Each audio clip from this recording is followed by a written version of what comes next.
여러분 국채금리 여러분 장난 아니게 올라갑니다. 여러분 이거 한번 보세요. 국채금리가 3년물도 그렇고요 5년물도 그렇고요 뭐라고 이야기해야 되나요? 그냥 폭등이라는 말 아니면 폭등이라는 말이 그냥 어울릴 정도로 많이 올라갑니다. 여러분 국고채 3년물 보세요. 2021년 1월 25일에는 1.006%였습니다.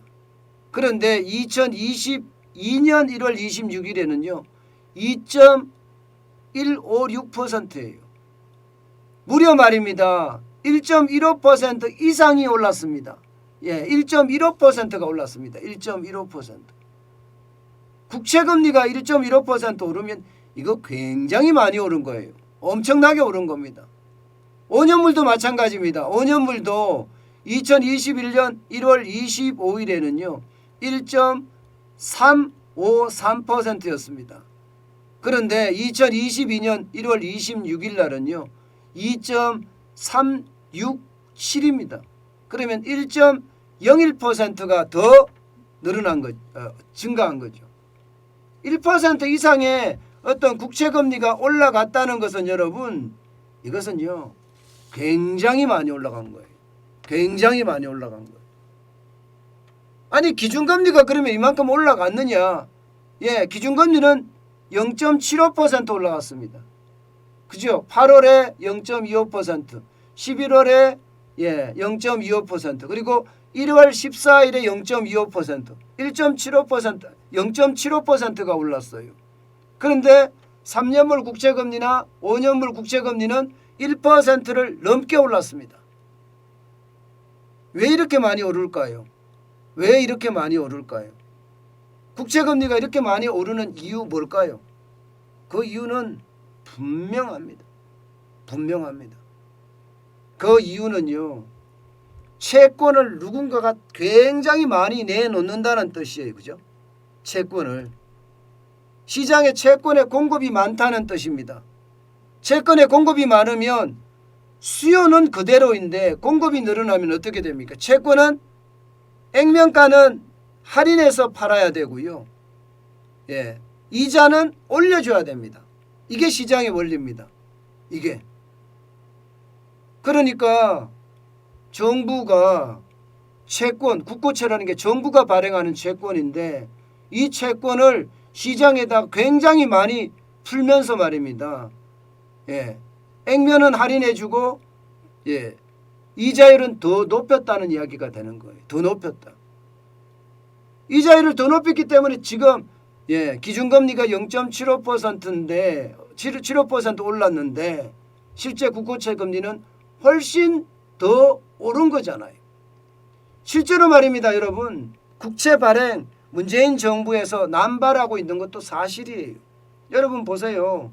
박근혜 정부 때나 이명박 정부 때 국채 잔액의 추이를 보면 기울기 한번 보세요. 기울기. 그죠? 기울기가 완만하죠. 문재인 정부 들어와서는요. 2019년부터 기울기가 굉장히 높아요. 굉장히 높아요. 박근혜 정부 마지막이라고 이야기하는 2017년 546조 7천억 원이었던 국채 잔액이 말입니다. 2021년에 840조까지 간다고 하잖아요. 840조. 그러면 280조나 늘어난 건가요? 280조. 장난 아니게 늘어나죠. 실제로 말입니다. 적자 국채 발행한 거 한번 보세요. 2019년에 늘어나기 시작해서 2020년에는요. 104조나 늘어났어. 104조. 적자 국채를 발행하니까 채권이 막 시장에 쏟아지는 거야. 쏟아지는 거야 그냥. 그러니까 사는 사람 입장에서는 나 그거 살 테니까 할인해줘. 이자율 올려주고 이렇게 되는 거예요. 2021년에도 마찬가지고 2022년에도 마찬가지입니다. 2022년 올해도 말입니다. 채권 발행을 160조로 잡고 있지만 여기에 실제로 말입니다. 더 늘어나는 부채가 더 생길 거라고 이야기합니다. 그렇게 되니까 이게 여러분 결국은 채권의 이자가 올라갈 수밖에 없습니다. 국채금리가 올라가면 여러분 다른 채권의 금리도 줄줄이 따라 올라갑니다. 줄줄이. 은행채는 어떨까요? 은행채. 당장 우리가 대출을 받았으니까 은행채. 은행에서 발행하는 채권, 은행채는 어떨까요? 은행채 폭등합니다. 보세요. 이게 고픽스 금리라는 건데요. 예, 금융권에서 돈을 조달해서 쉽게 말하면 채권을 발행을 해서 돈을 모아서 그 돈을 대출을 해주잖아요. 그죠? 대출을 해줍니다. 그러면 금융권에서 모을 때 그 돈의 어떤 금리를 조달금리라고 합니다. 조달금리. 그러면 은행채를 발행하고 조달하는 금리가 올라갔다는 뜻이잖아요. 그런데 은행 전체를 가지고 가중평균을 하면 그게 코픽스 금리가 됩니다. 근데 코픽스 금리는 지금 1.69%까지 올라갔습니다. 1.69%까지. 물론 신규 취급의 기준이긴 하지만 굉장히 많이 올라갔죠. 10월까지만 하더라도 1.29%였던 코픽스 신규 취급의 금리가 12월에는 1.69까지 올라갔습니다. 이렇게 되면 여러분 은행에서 조달하는 금리가 많이 올라갔어요. 그러면 대출금리는 어떻게 될까요? 대출금리는 올라갈 수밖에 없어요. 게다가 여러분 최저임금이 올랐잖아요. 5.1%가 올랐습니다. 그러면 은행 입장에서는요. 가산금리를 그만큼 더 붙여야 돼요. 가산금리를 붙여야지 그만큼 비용이 늘어났으니까요. 그러면 여러분 대출금리는 진짜 장난 아니게 올라갑니다. 현재까지는요. 1월 14일 0.25% 올라가지 않은 거예요. 반영을 안 한 수치로 보면 주택담보대출 변동금리가 하단이 3.57%, 상단이 5.07%입니다. 그런데 고정금리 보세요. 3.75%가 하단이고요. 상단이 5.51%입니다. 이제 1월 14일 날 0.25%까지 올라간 것까지 감안을 하고요. 여기에다가 국채 발행하는 것까지 감안을 하면 6%까지도 올라간다는 이야기죠. 6%까지도. 신용대출이야 하단이 3.44%고 상단이 4.73%지만 앞으로 더 올라갈 수 있다는 이야기예요. 대출금리 계속 폭등합니다. 더 큰 문제는요. 앞으로입니다.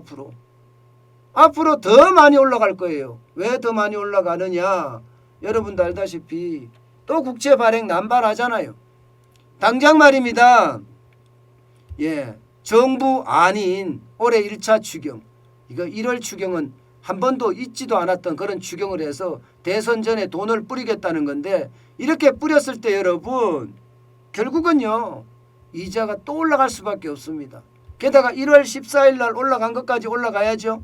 그러면 적어도 대출금리가 변동금리 기준으로 봤을 때 고정금리 기준으로 봤을 때요. 주담대가 저는 6%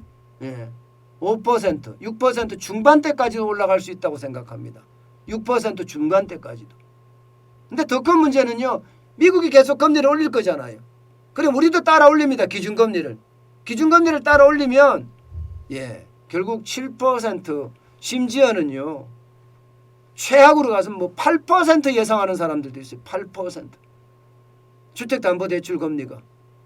여러분 8%를 올라가면 영끌한 사람들 괜찮을까요? 결국 영끌한 사람들은요. 버티기가 진짜 쉽지 않다는 이야기가 됩니다. 그만큼 말입니다. 충격적이라는 이야기. 오죽했으면 김부겸 국무총리가 여야에서 추경을 정액해달라고 요구를 하니까 뭐라고 이야기했나 하면요. 돈을 어디서 가지고 오냐. 금리 영향을 걱정하지 않을 수 없다. 아예 이렇게까지 이야기할 정도입니다. 아예 이렇게까지 이야기한다는 것은 여러분 그만큼 말입니다. 지금 금리가 많은 사람들에게 폭탄이 돼서 돌아간다는 이야기. 폭탄이 돼서 여러분 금리가 폭탄이 돼서 돌아가면 가장 충격받는 것이 여러분도 알다시피 가계부채 자영업자잖아요. 안 그래도 지금 거리두기 강화해서 지금 죽을 맛입니다.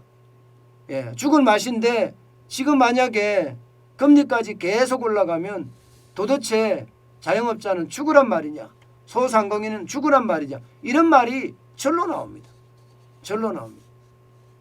그런데 여기에서 끝나지 않아요. 기업도 만만치 않다는 거예요. 기업의 대출도 여러분도 알다시피 엄청나잖아요.